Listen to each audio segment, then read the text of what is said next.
Hello everybody, this is episode 56 of Fans Talk TNA. My name's Nick and we're here to recap and review the November 25th episode of Impact Wrestling. Before we get started, week in and week out, we are constantly supported by our Squared Circle of Trust. If you like what we're doing, you can join them by chipping in just $1 a month over on Patreon. Y'all can help us cover the cost of recording, hosting, and distributing our episodes, and you'll get the entire archive for this series, as well as others from the Fans Talk family, as well as some other fun perks besides.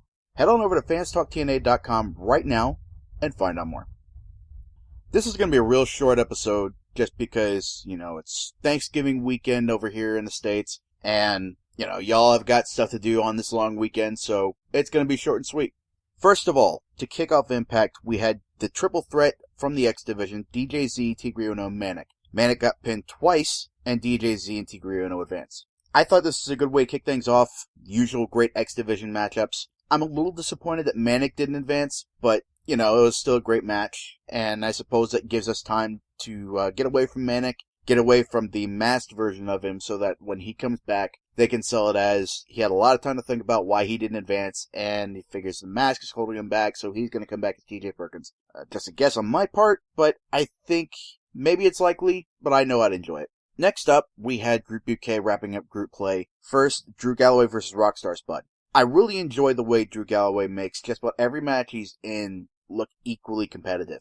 Grado and Rockstar Spud aren't the most serious of contenders. They're not, maybe not serious, but maybe not the most credible contenders. If only because of their size or their shape or what have you. But even so, Drew has no problem putting them over, making them look like legitimate threats, and I enjoy that about him. Spud looked really good in this match.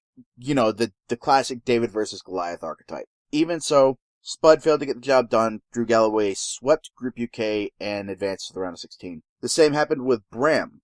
I can't say I was exactly a fan of how this went. I think I would have enjoyed seeing more of a match out of this. But, Bram basically rolled Grado up right off the bat and won the match. So Bram is advancing, Grado is not.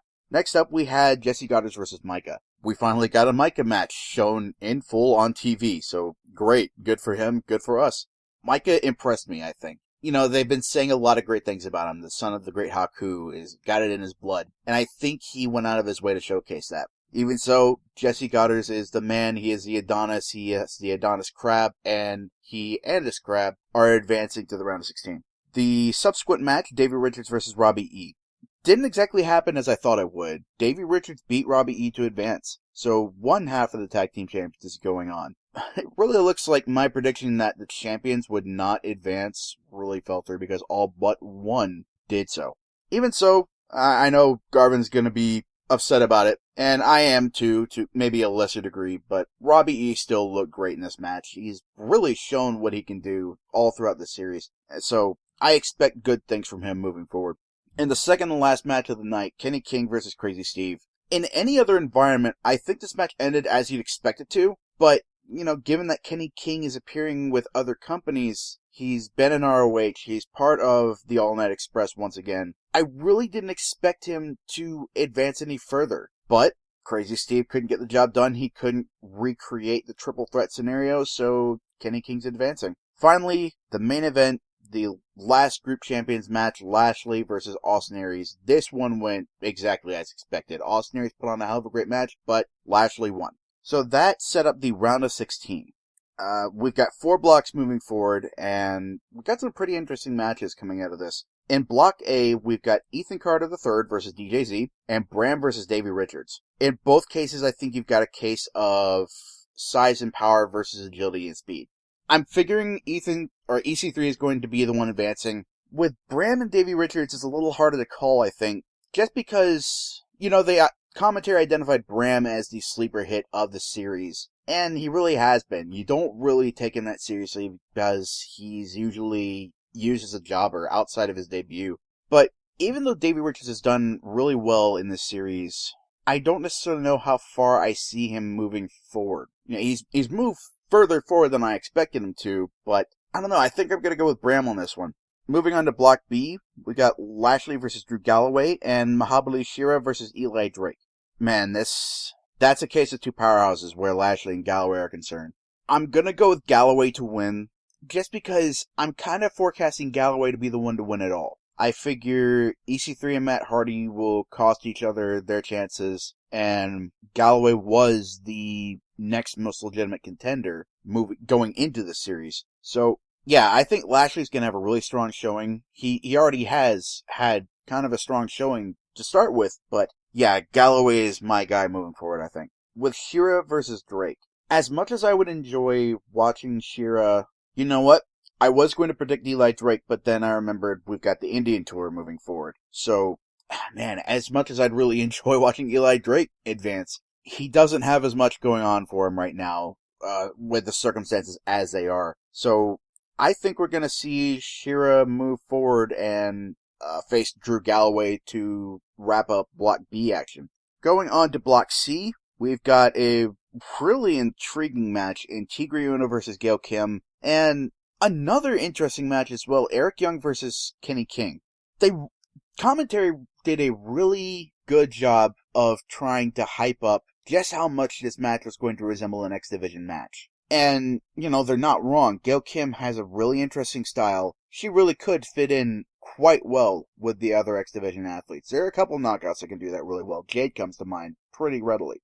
And you know what? I really don't see Tigre Uno moving forward out of this and facing either Eric Young or Kenny King. I think we're going to see at least one knockout move pretty high in this tournament. And I figure that's going to be Gail Kim.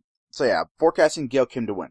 Eric Young versus Kenny King. It's going to be an excellent match either way it falls out. But I have to wonder at what point does Kenny King's situation limit his advancement. And against Eric Young, I think this is where he meets his end. So I figure Eric Young is going to be moving on to advance. Going on to Block D, we got Jesse Goddard versus Awesome Kong and Bobby Roode versus Matt Hardy. I'm sorry, Jesse, but I think Kong's going to beat you. I just don't see a situation where Goddard actually legitimately locks in the Adonis Crab on somebody as big and powerful as Awesome Kong. I don't necessarily know how far Kong is going to move on in the tournament, but I figure she has to move on far enough to at least beat Jesse Goddard. With Bobby Roode and Matt Hardy, my heart says Roode. I don't want Matt Hardy anywhere near the World Heavyweight Championship. He's won it. The circumstances notwithstanding, and he could cross it off his bucket list. But I feel like TNA is not done telling their story with him, and Bobby Roode is already King of the Mountain champion. So, yeah, Hardy wins, I think. I think that has to be how it goes down.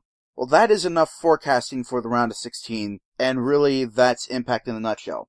Closing out. This podcast family couldn't be happening without the support of all you guys out there in our squared circle of trust. If you'd like to get on in that action and help us keep things running, as well as get a bunch of fun perks in the process, you can head on over to fanstalktna.com, click on that big green button at the top there, and find out how you can help with just $1 a month with Patreon. This is Nick. I'll be back next week, and I hope you will be as well. Take care, y'all.